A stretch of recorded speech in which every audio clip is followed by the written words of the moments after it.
ആഴ്ചയിലാകെ 2 ദിവസമാണ് തല നിറച്ച് വെളിച്ചെണ്ണ തേപ്പിച്ച് ഞാൻ നിർത്താം ട്ടോ. അങ്ങനെയുള്ള ദിവസം എണീറ്റ് വന്ന് അപ്പം തന്നെ ബ്രേക്ക്ഫാസ്റ്റ് ഞാൻ കൊടുക്കും. ഇന്ന് ടിഫിൻ ഇങ്ങനെ സ്റ്റാർ ആയിട്ട് ഇങ്ങനെ നമ്മുടെ പൊട്ടാറ്റോൻ്റെ ഫ്രൈ ആണ്. പിന്നെ ലഞ്ചിന് ദോശയും ചമ്മന്തിയാണ്. ഇന്നത്തെ ദിവസം ഞാൻ പീരീഡ്സ് ആയിരിക്കുകയാണ് കേട്ടോ. നല്ല അസ്സൽ വയറുവേദനയാണ്. പക്ഷേ അയ്യോ വയ്യെന്ന് പറഞ്ഞ് നമുക്ക് കെടുക്കാൻ പറ്റുന്നൊരു സാഹചര്യം അല്ലല്ലോ. നമുക്ക് എന്ത് വയ്യുണ്ടെങ്കിലും നമുക്ക് നമ്മുടെ മക്കളുടെ കാര്യമൊക്കെ ചെയ്തല്ലേ പറ്റുള്ളൂ. അപ്പോൾ ഈ ചെയ്യുന്നതിൻ്റെ ഇടയിൽ ആ വേദനയൊക്കെ നമ്മൾ മറന്നു പോകും.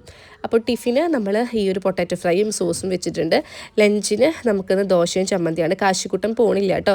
കാശിക്കുട്ടന് ചെറിയൊരു വയ്യായി ഉണ്ട്. അപ്പോൾ കാശിക്കുട്ടൻ്റെ ടിഫിൻ ലഞ്ച് ബോക്സിലാണ് ഞാൻ പാറുമോക്ക് ഇട്ട് കൊടുക്കുന്നത്. തല കുളിക്കുന്ന ദിവസം ഇങ്ങനെ ഉണക്കിയൊക്കെ എടുക്കണം, അതല്ലെങ്കിൽ നനഞ്ഞ മുടി കെട്ടി പോണ്ടി വരും. അപ്പോൾ തന്നെ കാശിക്കുട്ടൻ്റെ അച്ഛനും എന്ത് എഴുന്നേറ്റിട്ടുണ്ട്, അവർ പോയി കഴിഞ്ഞിട്ടുണ്ട്.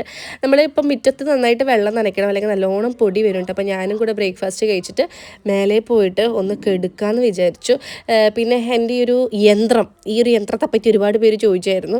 എനിക്കിത് ഭയങ്കര കംഫർട്ടബിൾ ആണ് കേട്ടോ. ഒരു വൈബ്രേഷനും ചൂടൊക്കെ കിട്ടുമ്പോൾ ഭയങ്കര ഒരു ആശ്വാസമാണ്, ഒരാൾ ഒഴിഞ്ഞു തരുന്ന പ്രതീതിയാണ്. ടേസ്റ്റിക്ക് കിട്ടിയിട്ടുള്ള നട്ട്സ് ആണ് കേട്ടോ. അത് റൂമിലാണ് ഇരിക്കുന്നത്. അപ്പോൾ ഇടയ്ക്കിടയ്ക്ക് ഇങ്ങനെ നമ്മളിങ്ങനെ കുറുകുറിച്ചുകൊണ്ടിരിക്കും. അപ്പോൾ ഞാൻ കെടുക്കാമെന്ന് വിചാരിച്ചപ്പോഴാണ് പുതിയൊരു പ്രൊഡക്റ്റ് ഞാൻ കൊണ്ടുവന്നിട്ടുണ്ടായിരുന്നു. നമ്മുടെ കിടക്ക ഒരു 10 വർഷമായിട്ടുണ്ട് മേടിച്ചിട്ട് കേട്ടോ. സോ അതൊരു ഇരുത്തം വന്നു. ഭയങ്കര ബാക്ക് പെയിനാണ് എനിക്ക് കേട്ടത് ഈ ഒരു കിടക്കയൊക്കെ എടുക്കുമ്പോൾ. അപ്പം പുതിയൊരു സാധനം ഞാൻ ട്രൈ ചെയ്യാൻ മേടിച്ചതാണ്. ഇതൊരു കിടക്ക തന്നെയാണ്. നമ്മുടെ കിടക്കയിൽ ഇങ്ങനെ വെക്കാൻ പറ്റും. അപ്പോൾ അങ്ങോട്ടും ഇങ്ങോട്ടും പോവത്തില്ല കേട്ടോ. ഭയങ്കര സൂപ്പറാണ്. കാരണം അത് കുഷ്യം പോലെ ഇരിക്കും.